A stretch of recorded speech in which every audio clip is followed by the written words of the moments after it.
I tell you about the cross-eyed Steve? What can I get you? No beer, no wine, no whiskey, no vodka, gin and tonic.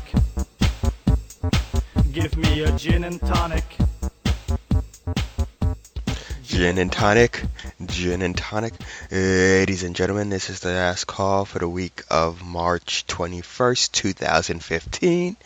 And unlike previous week, we're starting with some big video game news. To kick this week off, Nintendo announced on Monday night, Tuesday morning, depending on where you are, that they are going mobile. They are teaming up with a Japanese company, DeNA, to bring their IPs to mobile devices later this year. We don't know which games those are going to be, but they've opened the vault of all their major IPs. I imagine that it would probably start with Mario, Zelda, or Pokemon, since those are the big three. In addition to that, they also announced their next console, the Nintendo NX or NEX or whatever. No details were given on that. I imagine that was announced so that they could curb any people saying that they're going completely third party, which isn't the same as announcing that you're, putting your games on mobile devices. In addition to that, just because this week wasn't crazy enough with video games, there was some big falling out between Hideo Kojima and Konami this past week. For all intents and purposes, what has come out is that by the end of Metal Gear Solid 5, which is out September 1st, he will be done with the company, and a couple of other big executives from Konami have left. This kind of seems to imply that Konami is probably refocusing its efforts, maybe not so much on the AAA gaming experience. What this means for Metal Gear Solid Beyond 5 and even PT Silent Hill is still up in the air, but we'll find out when we find out. Last week we mentioned that Jason Voorhees will be coming to Mortal Kombat X. This week we learned that he would not be the only outsider, as the Predator will be a DLC pack later on, and included in that pack will be Carl Weathers, yes, Carl Weathers, as Colonel Jax, so that will be an interesting transition to see how that unfolds. It's rumored that Egos is working on their own Toys to Life brand. The rumored title for this game would be Lego Dimensions. I'm really kind of curious to see what comes of it. I think it has great potential. I'm curious if they'll get their IPs, like they have, Jurassic Park, they have Warner Brothers and DC, they have Marvel, they have Star Wars. I don't necessarily know if all of those would be open for them to use, but I would be curious. God of War 3 Remastered was announced for the PlayStation 4. Not necessarily sure why, but it's a thing. Evolution Studio announced that they would be going through some cutbacks and that they would be focusing on competing, just kind of being support for Drive Club. What that means for the future of the brand, who knows? But I can't imagine it's anything great. Puzzles and Dragons Z and Puzzles and Dragons Super Mario Bros. Announced for May this year. Release date is, price is something like $30.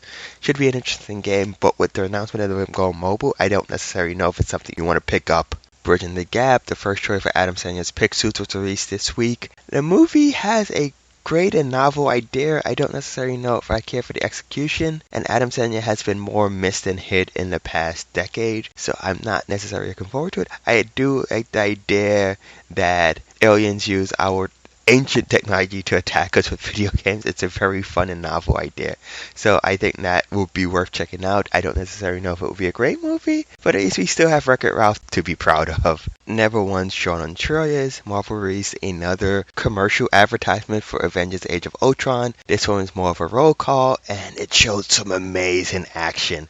I won't go into it. I would just say if you want to go into the movie fresh, probably avoid watching it. Granted, by the time this come out, you've probably seen it 10 or 15 times. I know I've seen it multiple times. It's just really, really cool. And nobody does cool action better than Marvel. In addition to that, Joss Whedon teased that there will be more Avengers that we haven't seen yet. I'm kind of curious if that means somebody who we don't know, if that kind of talks about the Vision, who we know is in the film, but we haven't actually really seen yet. I guess we've seen him at the end of the last trailer, but that was just kind of his eyes. There's also word of War Machine and Falcon being in this film, so that would be included as well. We also got a ton of casting news. First off, Owen Yeoman joined Supergirl as a villain Vertex, I'm going with. He seems to be like a character design as a 70s porn star who is an alien living on Earth that tests Supergirl. I honestly don't get it, but we'll see. The Preacher pilot is picking up. Ian Koiti was cast as Arseface, which is the guy's actual name. It's going to be curious how they turn him into an Arseface. And I just want to say it one more time because Arseface just sounds really awesome. Ruth Negga from Agents of S.H.I.E.L.D., DeNA, if you watch that show, has been cast as the female lead in Preacher as well. What this means for her role in Agents of S.H.I.E.L.D. is up in the air. Granted, she was kind of a supporting recurring character, and she, spoilers for the recent episodes, has been turned into one of the Inhuman not mutants.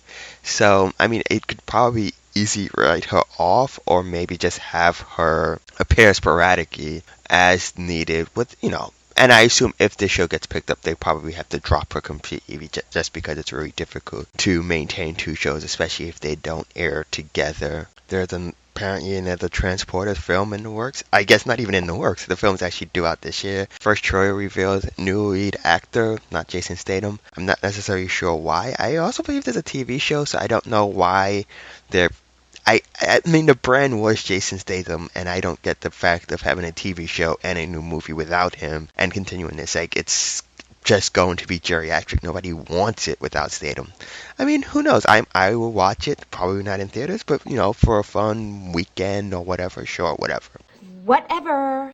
And what I have to imagine is a first this week, the producers behind James Bond released a tease for the teaser poster, and then they dropped the teaser poster.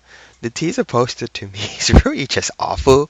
It's Bond standing there in the tactical turtleneck as made famous by Archer, even though it came from a movie before then, sure. And it's just Spectre across the dude's chest, and I'm like, I don't get what's the purpose of this. I assumed the teaser with Spectre spelled out and the gunshot in between the logo was the teaser poster, and I don't necessarily know why this needed to be teased or why it was a teaser poster. It's not that great, but I'm still looking forward to Bond. I mean, I'm always looking forward to Bond. Ladies and gentlemen, I think that will do it for us here on The Rocks.